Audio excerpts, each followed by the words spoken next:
So early Scandinavians used to gather around the fire, and this would start on the 21st on the solstice, and they would light a ginormous log.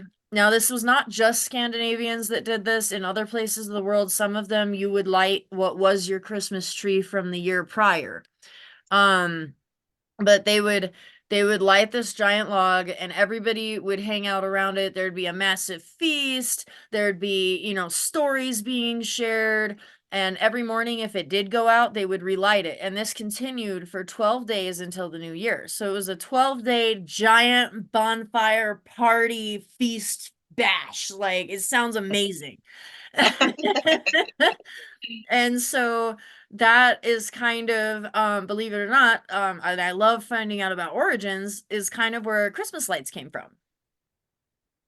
Yes, my And the whole favorite part point of of it Christmas. was, yep. And so the wood was often oak. And a lot of times it was very carefully selected. They would carve images. A lot of the times it would be of Norse gods.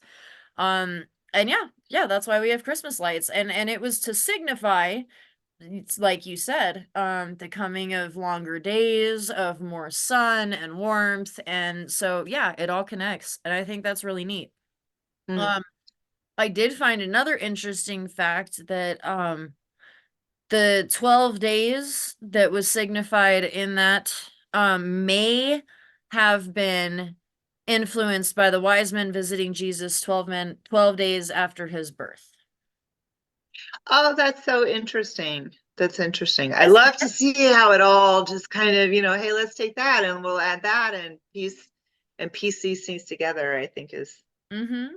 wow, And then fascinating. the pagans, they brought the Christmas tree in because it was kind of their way of trying to keep the mother goddess warm, of welcoming her, Mother Earth, into their house, and sharing what they have with her as she has shared her fruits with them. And so that's where the tree thing came into play. Do you know where Christmas bulbs come from? Christmas bulbs. Yeah, I found that one in my research, and I was interested in that because I've never heard that one. Oh, oh, I did read something about somewhere that yes, they would bring the greenery in and often like bits and pieces of metal. Is So that that too, but what I found was like that the early pagans would hang apples as like an offering to the mother goddess to feast. oh, And that's why red bulbs. why the red bulbs? Uh-huh. So Very I bet cool. yours is probably more like the silver and stuff. And then the tinsel, that came from a story about, a little spider that was hanging out in someone's house, and this lady had done her tree up all pretty and made it all nice, and the spider was like, "Oh my goodness, how gorgeous." And overnight spun a web over it, and Santa came in and saw what the spider was trying to do, but realized that it was also going to make the woman sad, being it shrouded in cobweb. And so he made the cobweb shiny and sparkly, and that is the origin of tinsel. The story, anyway. There's a Wow, spider. Yeah. very cool. Very Isn't that cool. neat? That is neat. Did you Oh, and to add to that, in the pagan belief, a spider means a gift, you're expecting a gift from the gods as well. So there's also deeper significance to that. of that gift giving piece, huh? Hmm. Yeah, yep.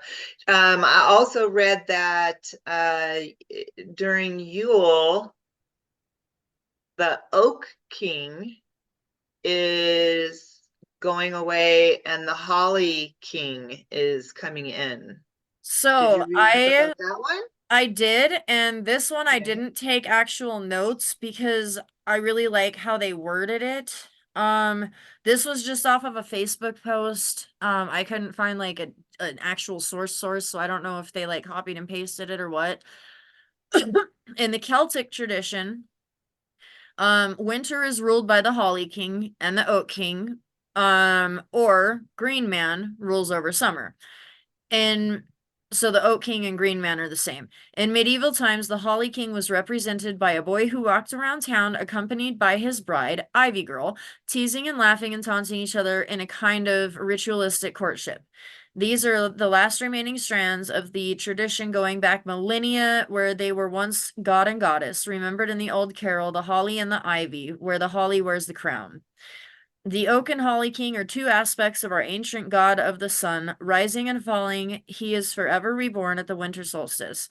This is an ancient and recurring motif across the world and seen in other gods, sun gods, like Roman Mithras. In Britain, the sun god was known by many names and can be found in King Arthur's as well as the old Celt myths about Mabon, or sun.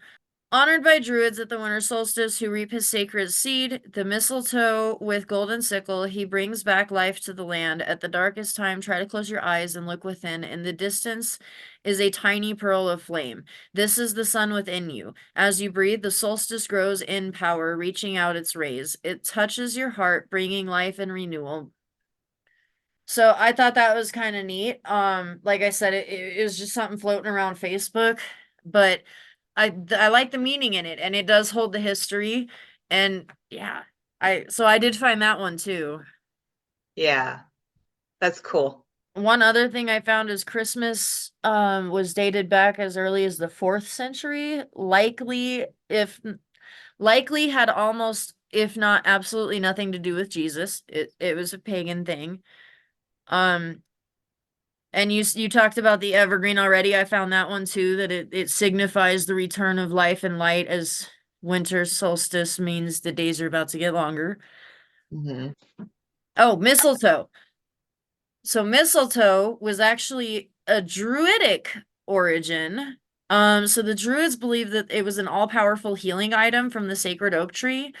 And if somebody met, this is like a fun little myth thing they had, if somebody met in the forest, you give them a sign of peace under a mistletoe. So they started hanging it above doors to bring peace into their home. And the church actually banned the use of mistletoe for a period because it was such powerful symbology. And that kind of went hand in hand with the War in Christmas, which dates back to the mid 17th century. And Puritans actually banned Christmas for 20 years in America.